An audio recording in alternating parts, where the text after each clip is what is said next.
তো নমস্কার ইউটিউববাসী, এই ভিডিওতে আমরা শিখব 1% জমি কত স্কয়ার ফুট এবং 1% জমি কত ফুট লম্বা এবং কত ফুট চওড়া, এবং ভিডিও শেষে দেখব একটি বড় জমি থেকে 1% জমি 2% জমি কিভাবে আলাদা করা যায়।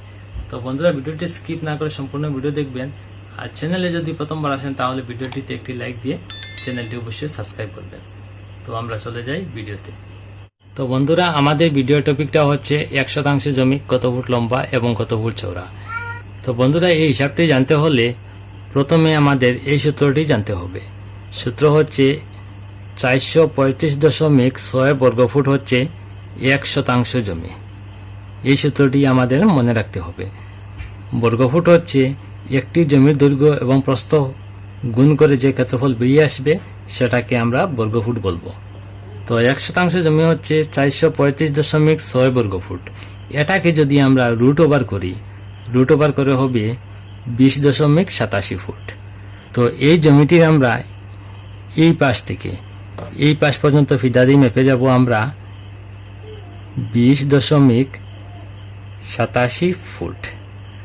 আবার এই পাশ থেকে এই পাশ পর্যন্ত ফিতা দিয়ে মেপে যাব আমরা 20.87 ফুট।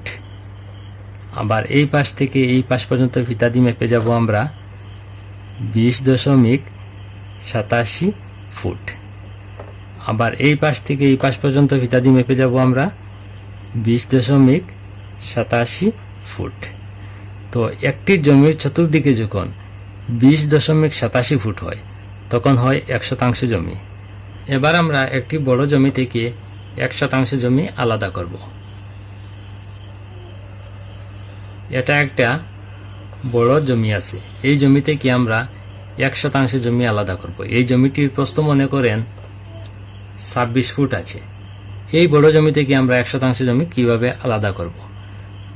তো আমরা জানি 1% জমি হচ্ছে 435.6 বর্গফুট।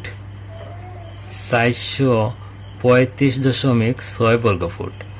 এটাকে যদি আমরা 26 দিয়ে যদি আমরা ভাগ করি, এই জমিটির প্রস্থ আছে 26 ফুট, এটা দিয়ে যদি আমরা ভাগ করি, ভাগ করে হবে 16.75।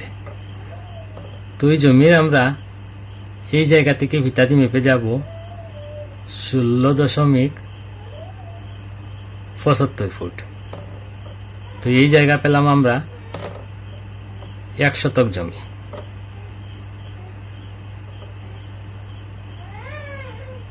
এখান থেকে ভিতা দিয়ে মেপে যাব আমরা 16.75 ফুট। এখান থেকে এখান পর্যন্ত ভিতা দিয়ে মেপে আবার 26 ফুট হতে হবে, তখন হবে এখানে 1% জমি। তো বন্ধুরা, এই ভিডিওতে আমরা শিখলাম 1% জমি হচ্ছে 435.6 বর্গফুট। আর একটি জমি চতুর্দিকে যখন 20.87 ফুট হয় তখন হয় 1% জমি। 20.87 ফুট তো মনে করেন 21 ফুট। একটি জমির দৈর্ঘ্য মনে করেন 21 ফুট এবং প্রস্থ মনে করেন 21 ফুট, তখন হয় 1% জমি। তো বন্ধুরা, আজকের ভিডিও এখানেই শেষ। পরবর্তী ভিডিও নোটিফিকেশন পাওয়ার জন্য চ্যানেলটি অবশ্যই সাবস্ক্রাইব করবেন। ধন্যবাদ।